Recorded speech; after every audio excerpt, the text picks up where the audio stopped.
Hello there, friend. This is Corissa and Tom on Trigger Strategy Podcast. We are digging into strategy and sense-making while taking our baby for a walk, as you can probably hear in the background. Yes, on this rather damp day. We've had a busy day. Everyone's been to the dentist this morning. Oh, yes. After many years of not going to the dentist. Yes, Survived to tell the tale. Hard to get places in dentists. Unbelievably hard, as Yes. I'm sure you know if you're listening to this. Right, speaking of problems, what are we talking about today? Problems. Oh, Yeah. how about that? We're going to do a bit of a play with the idea of like problems and solutions and how people tend to think about those and how that can be a bit of a trap sometimes. Right, yeah, so Tom hasn't primed me on this one, so I have no idea what he wants to talk about specifically. I'm assuming it's going to be an interesting twist, because I'm sort of thinking, problems and solutions, that sounds like boring old hat to me. So, let's go into the sort of nerdy designer bit first. So not really nerdy, but just orthodox designer sort of world. There's this thing that was the case in the world of design for a long time when designers thought, we are problem solvers. Well, you need to give us problems and we will find the solutions. And it was just normal. That's how we thought. I remember all the rhetoric around that. Yeah. It was everywhere. Everywhere. And what I've been realising more recently is how dumb that was. It just doesn't make any sense if you think about it for 5 minutes, or for 5 years. Then you start, hang on a minute, what is a problem? What the hell's going on? So there's a bunch of stuff we can talk around here, and I don't really have a planned through line, but I've got a metaphor that we're going to play with. And the place I want to start is the idea that problems don't just exist out there in the world, like toadstools in the forest for you to go and find. Right, yeah. So I suppose, what you're saying is if solving problems is the preserve of designers, then everyone else is just living a blissful life with just everything going to plan, never suffering any sort of, pain or inconvenience. Exactly. That's a better place to start, which is the arrogance of designers thinking that they're the ones who are solving problems and nobody else is doing it. No, in fact, and I think this would be a David Deutsche sort of a thing, humans exist to solve problems. That's what we do. Humans are universal explainers and universal problem solvers. Oh, and yes. all progress is made through problems. And that reminds me of a quote that you told me about just this morning. Yes. What is it? I can't remember it myself. Which is, we think of it as being like you have a problem, you find a solution, but actually every solution just creates more problems. So a healthy way to think about it is you don't solve problems, you replace problems with better problems. Ah, that's it. Yeah, love that. And a really good story for that, which I was thinking about, is back in the 19th century, there was a massive problem in London with horse poo. Because all transport was by horse. There was no motor car. So horses were everywhere, and there was just an absolute mountain of horse poo all the time, everywhere. And they had meetings, they had like people convening to try and solve the problem of horse poo. And just went at it for years, and it never really got solved until it just went away by itself because the motor car came. I was going to say, and now we have pollution and all of that lovely stuff. Exactly, which is a whole nother new problem. But of course then we've got... Is it a better problem? Well, I think it's a better problem in many ways. It created massive economic growth and prosperity. I'm being a little bit facetious there. But it wasn't so nice. I suppose it was nicer for the horses as well. Horses now get to have a nicer time than they did back then. It was pretty horrible for horses, I think. There's all that. And now we've got the rise of electric cars. And I think back in the day, people were similarly... right now there are people who are quite anti-electric car and create a lot of anti-electric car propaganda. You've got this whole thing with ICE cars, internal combustion engine. And there are people making up stories about how electric cars explode. I didn't actually know that was going on. Right, so that's going on. There's a massive backlash from petrol heads and people who are concerned about things to do with electric cars. Well, also... And the gas industry. I mean, one thing that comes to my mind as well, though, is like there's this rush of people to get rid of their current, petrol car and get a electric one. But actually, what's more environmentally friendly is to just use your current car until it's kind of run out of spirit and then get an electric car. Yeah, potentially. Or is that just propaganda? Is that propaganda from the petrol heads? Maybe that too. But if you go back to the 19th century, or at least the early 20th century, and the emergence of motor cars, there was an absolute terror of motor cars, and lots of horse lobbyists saying it was awful that motor cars existed and they shouldn't exist. And people were really afraid of it, to the point where some of the early cars had a fake horse bolted on the front of them, so they didn't look weird. I mean, that sounds infinitely more terrifying. Right, to our eyes now, it looks mad, but no one had ever seen any vehicle moving without a horse in front of it. Okay, so it worked. It worked in a way, yeah. It was a weird sort of transitional design. Right, is that the principle of most advanced yet acceptable? It is kind of, yeah, totally, yeah. So Maya.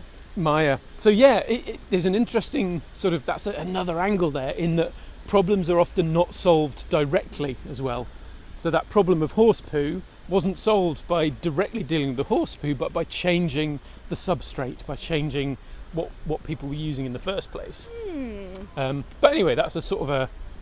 Is that a digression? I don't think it is. It's talking about problems and solutions, which It is is such a broad topic that any digression is valid. So Let's say it knock is. yourself out, Tom. No problem there. So the next thing I want to talk about is how often designers also have this kind of myth that you can define the problem without thinking about solutions, and then you can solve you can pick which problem you want to solve, and then you can think of lots of solutions, and then you can choose the right solution, which if you've heard of the double diamond, you would recognise what I'm talking about there. But the double diamond, it's two diamonds in a row.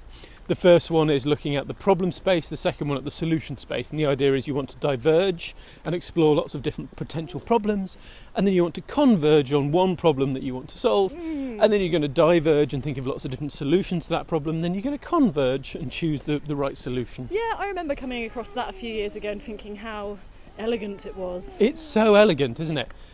And it's also completely wrong. There are some, I think, simple linear problem solution to pairs like that. I don't believe anybody actually uses that as the actual process they're following, or rather, I should be a bit clearer there. I think experienced designers, they don't use it in that way.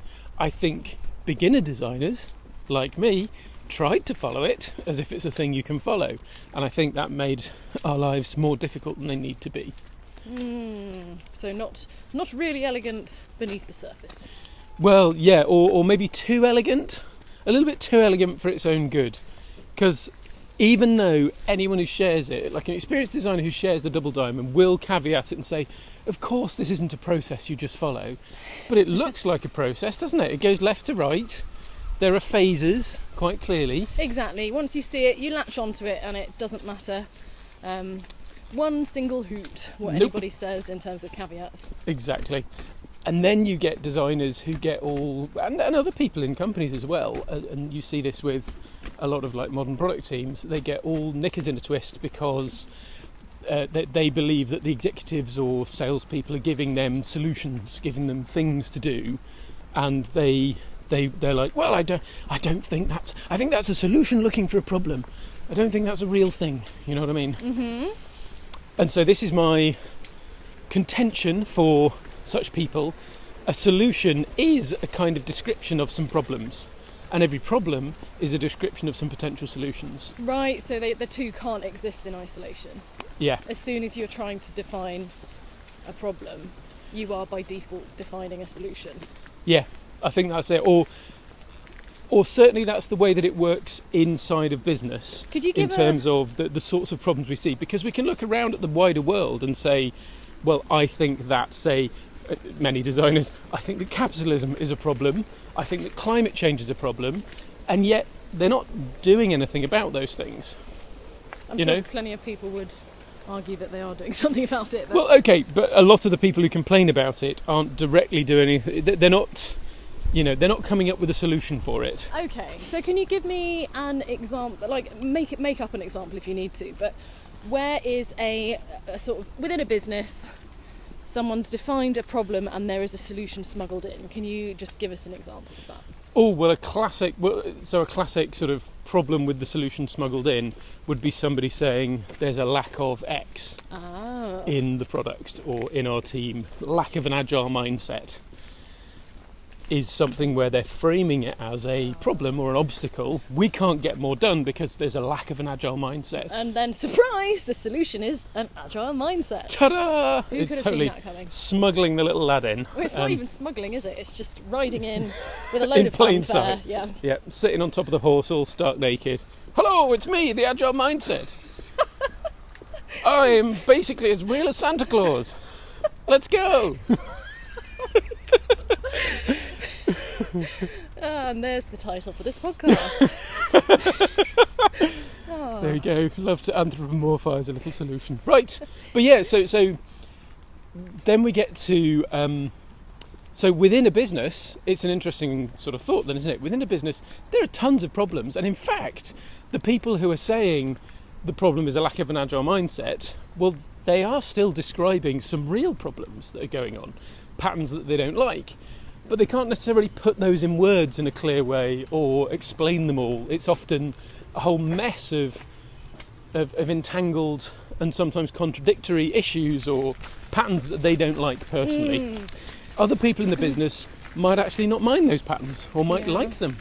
Is there another... Because I remember when we talked about this before the other day, briefly, there was, the lack of X being a problem with a solution smuggled in.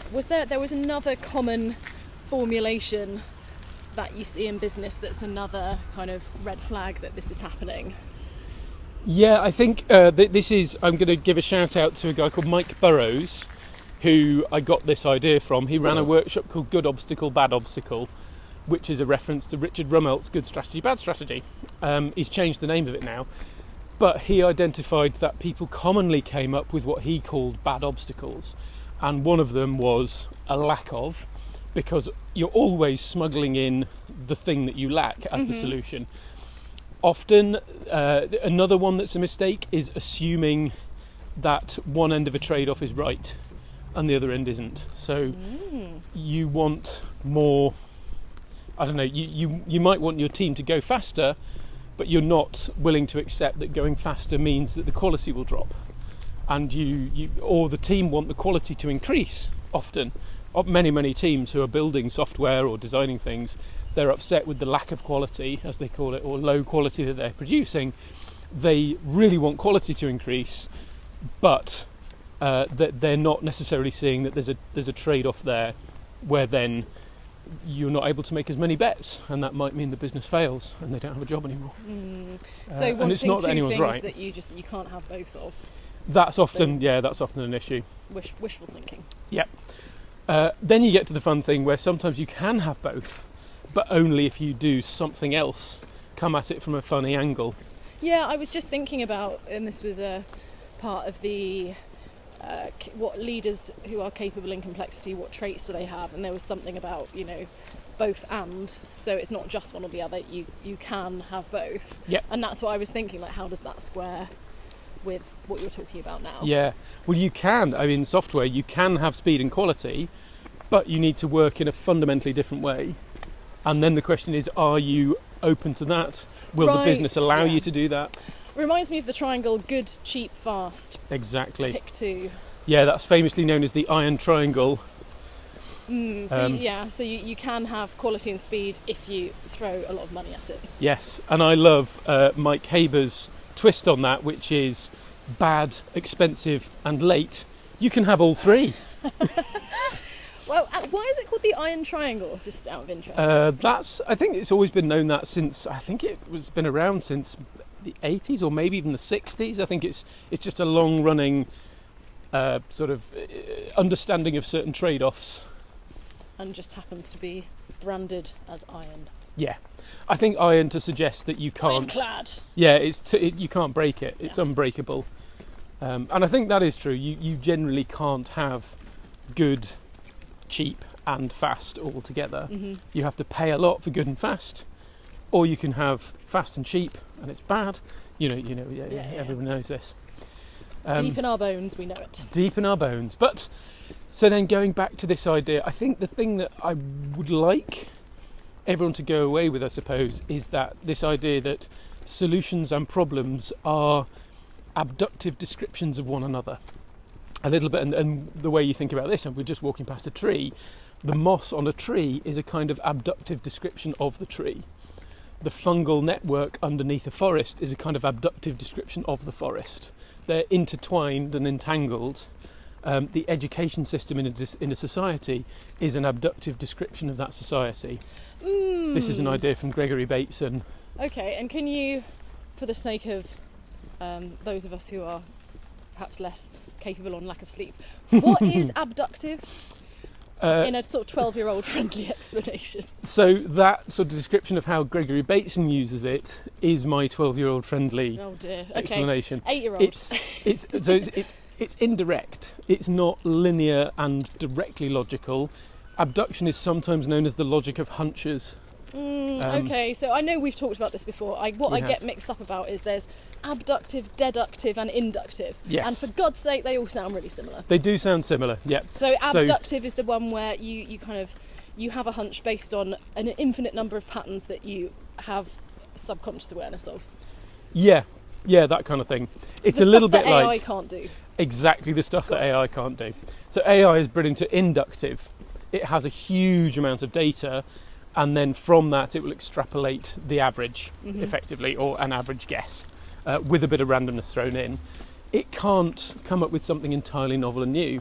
Whereas humans, if you look at our little man who's now asleep, he doesn't need tons of data to start learning. He needs a tiny amount of data, and then he is creating his own abductive hypotheses, really, for how the world works, and then he tests them. Absolutely, he is, day to day, hundreds of mostly safe to fail probes, sometimes not very safe, like falling down the stairs. That was not a very safe one. Yeah, or when he tipped out my lovely tonkotsu chili oil. Oh, well, I mean, that was fine for him. Yeah, fine for him. The only danger was the wrath of father. No, I'm joking. But yes. No, and his endless experiment is what happens when you throw this down the stairs. Yeah, just everything gets that test. A lot of mileage out of that one, I have to say. It's a lot of fun. A lot of mileage. And so I'm still a bit confused about.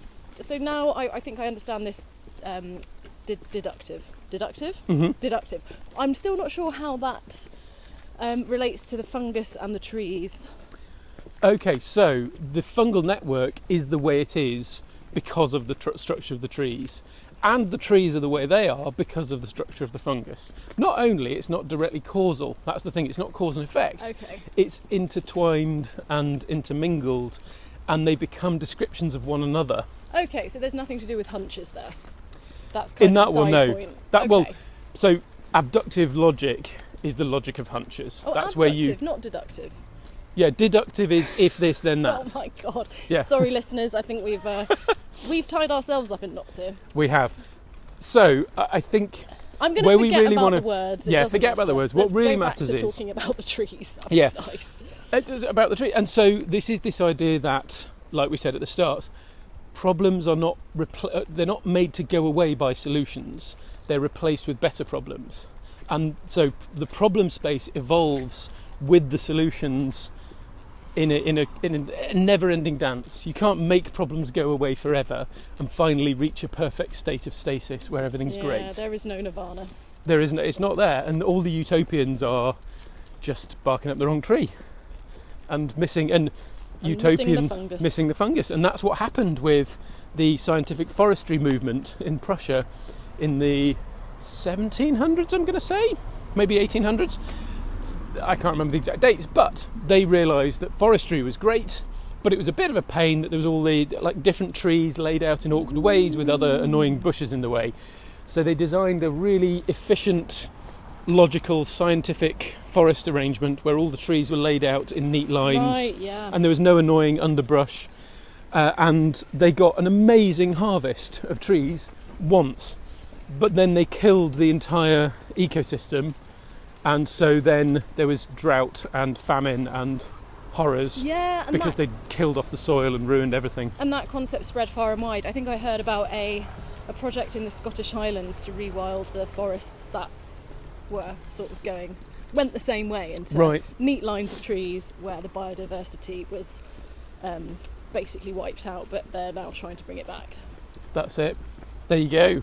Yeah, it did. It spread wide, and it was It was, I suppose, one of the overreaches of the Enlightenment, maybe, which had many, many great sides, obviously. It got us to the moon. We've talked about that. Science is great. Yay, we love science. But that doesn't mean you can assume that you understand everything just because you think you understand it. Anyway, there we get on to trees and how we now realise that the mycorrhizal fungus underneath the forest bed is absolutely entangled and necessary. And yeah, didn't you say, I'm remembering a conversation from a long time ago, but the trees communicate with one another through the fungus. They do, and they share resources. So yeah, there are things happen like if one tree is being eaten by, say, a particularly savage deer, what happens when a tree gets eaten by animals like a deer is it starts to create chemicals in the leaves that make the leaves taste bitter. It doesn't want to do that if it doesn't have to because it's expensive. Right. But what it then does through the mycorrhizal network is communicate with other nearby trees that this is happening, and they start producing the chemicals in their leaves even though they haven't been attacked yet. Clever old trees. Isn't it clever? So anyway, you can't have one without the other. You can't just suddenly will a forest into being. This is something you develop through rewilding and over a long time. And it's kind of the same with problems and solutions. You can't just take a problem and isolate it. It's always entangled with everything else. Well, you can if it's a complicated problem, not a complex one. That's true, yeah. But I think the problems we tend to be dealing with in business these days, yes. Usually more complex, but that's a really good I think point. It's something that we often forget to mention because we've talked about it so much that it's obvious now, having spent years talking about this, where it wasn't obvious to begin with. But I think you quite often get comments from people who are like, hey, you can do this, that and the other, and it works in this situation. And it's like, oh yeah, of course, that's because you're describing a complicated situation, not a complex one. Yes. So I think it really bears repeating. It does bear repeating, you're absolutely right. Yeah, like a car engine, you can identify that the spark plug is broken. Yeah. Put in a new spark plug. Totally, or, more of a sort of business example, factories, production, manufacture. Stuff like that. Although then as soon as you get people in the mix, then it's complex. You do get elements of complexity in, it's true. So where were we trying to go with this? So I wanted to get to a metaphor, because I think what I've seen at least is teams, product teams, designers, people looking around trying to validate a problem, trying to say that a problem is a real problem. That's a real problem. That one's not a real problem. Oh, right. Wanting to have good problems to solve. And I think that's really natural. I think we all want to have good problems to solve. But what I think they're doing is mistaking problems for things that can be put into their process. So designers tend to... I'll pick on designers because I am one, and I have made this mistake. As a designer, I had a particular process and a particular way of thinking about the world, a particular way of seeing the world, a particular set of stuff that I could do. And I would look at a whole array of problems, and I would only be able to see the ones that were amenable to my process, my way of thinking, my worldview. Totally. And I mean, I'll chip in there and say, having been a copywriter once upon a time, I did exactly the same thing. I was like, I can see that I could fit that into this communication framework or that marketing framework. Mm-hmm. And then you just put the blinkers on, and that's what you look for. Yep. And we get really good at seeing those problems. And because we're not good at seeing other problems, we tend to assume that the problems we see have primacy. They're the most important problems. They're the real linchpin problems. Because we're all such horrendous egotistical bastards. Aren't we? Yeah. But it suits us, doesn't it? It gives us the chance to be the hero. Yes. And everyone's doing the same thing, so fair enough. But I had a metaphor which I was sort of playing with to see if it explains it quite well, which is, imagine going to a supermarket. Well, you don't have to imagine that hard. You can just go to a supermarket. But if you observe yourself noticing food items within the supermarket, what you realise is most of the stuff in the supermarket you don't pay attention to at all. You don't really even see it. You don't notice it really. You certainly don't attend to it, and you don't do anything with it. So it's because it's stuff that you just haven't used, you don't really know how to use, it just doesn't flag up on your radar. Exactly. To you, it's not a valid ingredient because you don't have a process to put that ingredient into. Yeah, it's funny, I'm trying to think of an ingredient that would fit into that, and obviously I can't think of one. I was doing the same thing before we started, like, think of an ingredient you never use. Nope, got nothing. Borage, the herb. Borage. We don't know what to do with borage, except put it into porridge. Because it rhymes. Yeah, and that's the only reason. And then you said we should put it into storage. I did, that was a good day, that one. I was on fire. Yeah, I wish we'd been recording. Bar is low, people. Anyway, okay, borage. Yeah. Or, for like, say we were vegetarians. You've been vegan at times. At which point, anything in the meat aisle would just register as that's not food, it's not valid food for you. Mm-hmm. I would just make a beeline for the peanut butter. Yep, exactly. And that would be my shop. The peanut butter, and you didn't even have cheese then, did you? Well, there was vegan cheese, but it was utterly stomach-churningly disgusting. I don't know if things have come along now. I'm sure they have. Maybe, but I now see that vegan cheese as not valid food. Oh no, I've ruined you. Because I've had it, and it's awful. Anyway, one of the things I'm thinking is, if you are a total beginner cook and you've got no abilities in the kitchen, then very little of the stuff in that supermarket appears like food to you. Mm-hmm. Bags of crisps, chocolate bars, sure, because you just open them and eat them, but they're not really food, are they? You might be able to heat up a tin of beans or make toast. That's true. Do you know what? It's making me realise that shopping was much easier when I was younger, when I didn't cook as much. Now I go to the supermarket and I find it really overwhelming because I'm sort of thinking, I could make this or I could make that, and if I want to make that I need to go and find these other 10 ingredients, and it just is, when you've got a toddler, it's just too much. Cannot deal. That's a lot. Well, he's running off, isn't he? But yeah, that's a really good example. As you get more experienced and you have more processes, more methods, more recipes that you can feed things into, more of the food becomes valid for you. There are more valid ingredients. You also start to learn about substitutions, and you realise there are things you can replace with other things that are going to work well. Yeah, those are the exciting moments when you realise that you have that skill, that you can adapt. Exactly. Yeah. Okay, I'm liking this metaphor. It sort of works, doesn't it? And keep going. Well, so then let's take that back to the designer with their singular design process. It's like they have one recipe that they know how to cook. For instance, the double diamond. The double diamond, and they're looking round for ingredients in the world of business, problems that are valid because they can put them into their process. They can be solved, I think it's even simpler, they can be solved by making some UI, by jumping in Figma and doing some visual communication type design. That doesn't necessarily solve more behavioural or underlying issues or things that aren't about a visual communication problem. Yes, also this reminds me of the podcast episode called Bounded Applicability. Yeah. Very relevant. That's it, and that's all about, I think, expanding the number of recipes that you've got and taking yourself into a space where you can have emergence, which would be more like a kind of test kitchen where you're trying out new ingredients that you wouldn't normally have thought to use, and seeing what happens and figuring out, I could actually do something with that. I can make a new recipe. That's cool. I like that. Another thing that it reminds me of, which I think is worth mentioning, is Cal Newport, who people might know from his Deep Work. Deep Work, exactly, and So Good They Can't Ignore You.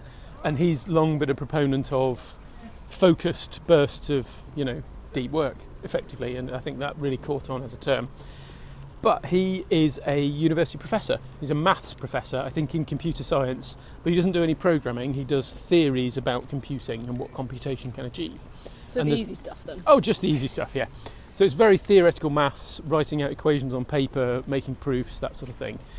And there is I remember this vividly. I think he talks about it in So Good They Can't Ignore You, maybe, but there are loads of problems that are unsolved in the computer science world. And many people, if you go double diamond, you'd think, well, let's pick one problem and then try and solve it. But he actually came up with a different way of working, which was he'd go and learn a new method that he didn't currently know. So learn a new solution, and then he'd go round at all of the problems and look, well, does this help with that problem?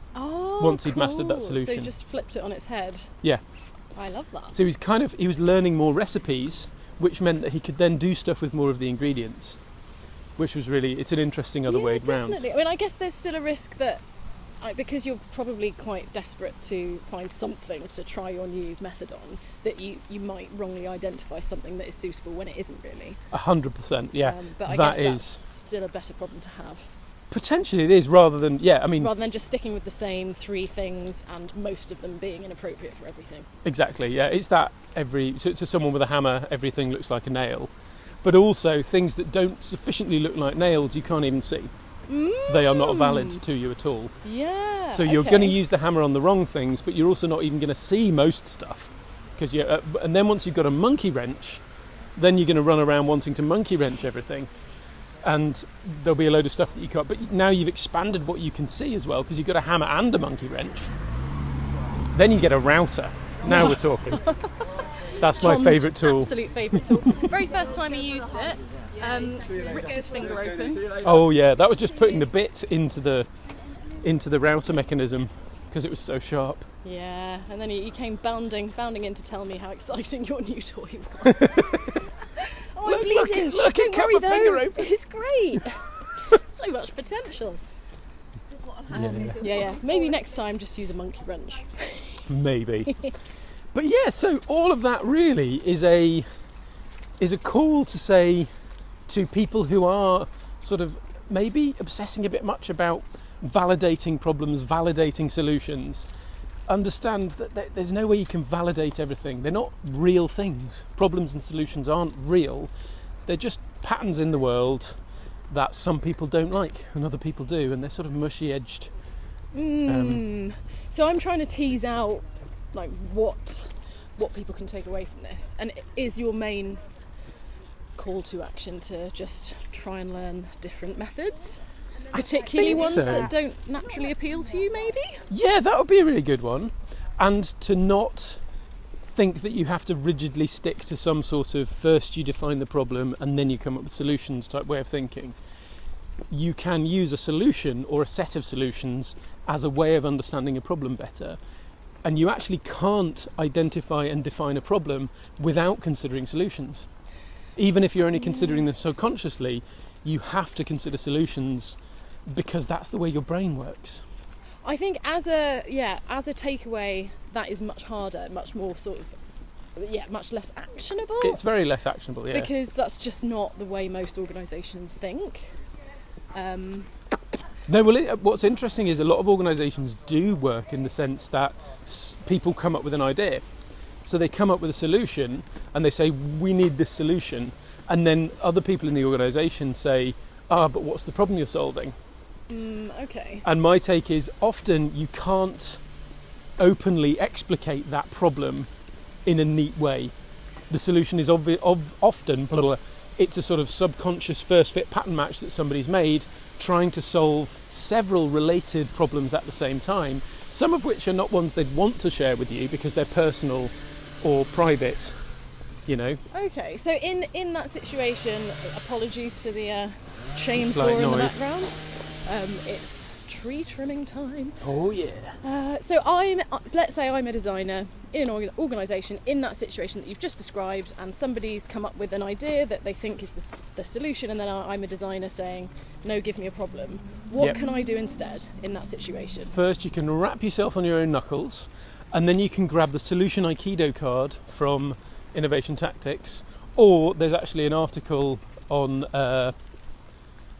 Trigger Strategy Substack on our blog, which is something like the strange case of the solutionizing colleague. The tricky case of the solutionizing colleague. It's somewhere back in the annals. We'll put a link to it, which basically explicates the same idea, which is when somebody comes with a solution, don't ask them to tell you what the real problem is, because they probably don't know.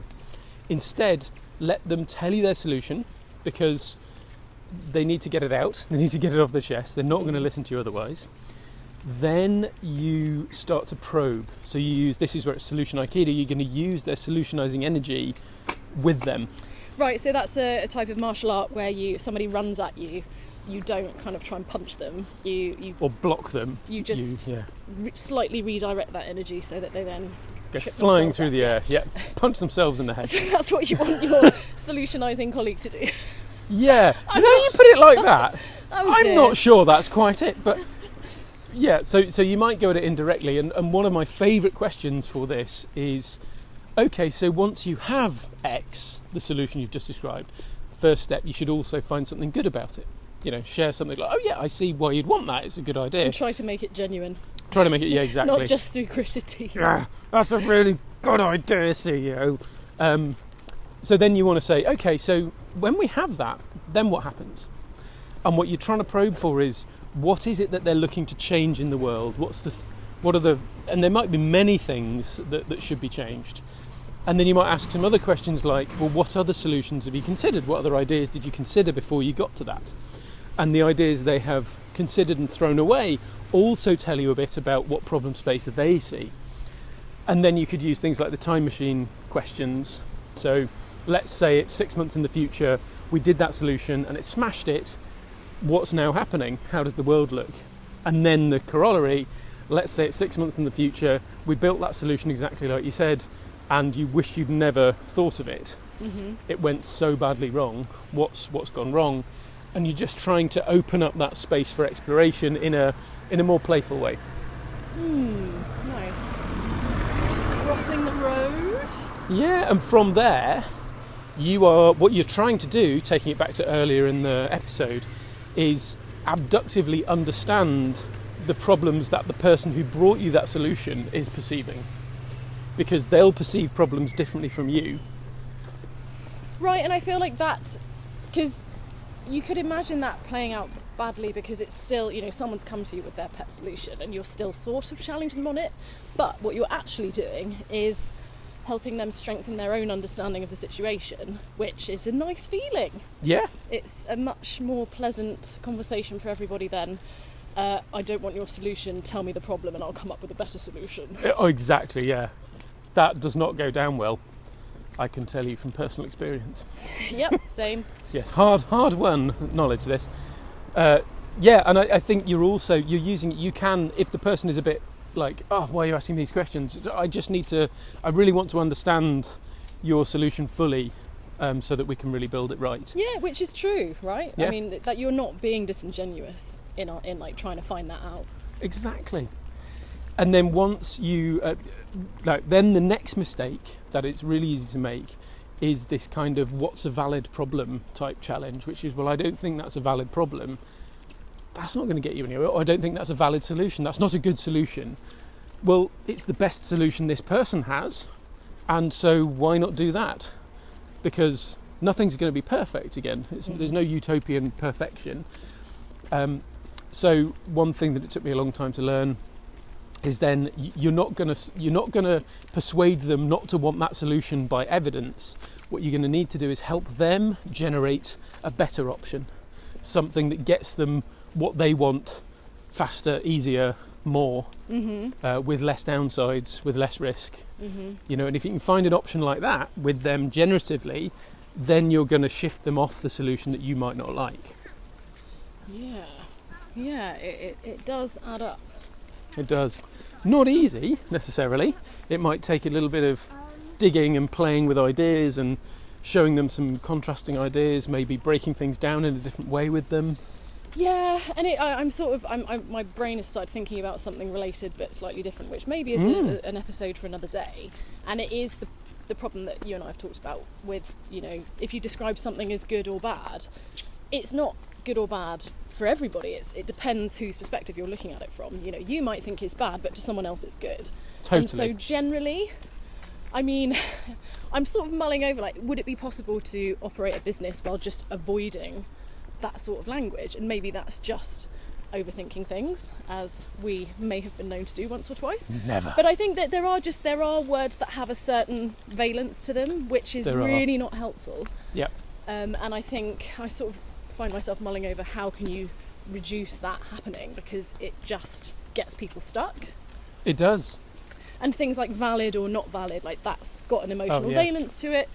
If you say something's not valid, that's potentially upsetting to someone else. Completely, How can you reframe the discussion so that it's not as charged? So yeah, I find myself thinking about this a lot. at 3 a.m. Yes. Well, we're wondering what to do about a certain wakefulness problem. It's not a problem to him. He's having the time of his life. There you go. Perfect example. Yes. But yeah, so is that your supermarket metaphor? Did you wrap that up? I think so. Yeah. I think it might work. I'd be interested to hear from our dear listeners. Does it work for you? What's good about it? What's confusing about it? Imagining walking into that supermarket and gradually increasing the number of ingredients you can see as valid because you've developed more methods, more recipes. Yes, and for bonus points, if you want to tell us, if you've thought of a method that you haven't used yet and maybe you've avoided for some reason or other, and now actually you're considering, what if I give it a go? I'd be so interested to hear what sort of things people are considering. That'd be so cool. Okay, with that, I think we've tied a neat bow around problems and solutions, and that Forever, will never. That's it. We've solved the problem. Hey! We've reached utopia. Okay, from utopia, we'll see you next time.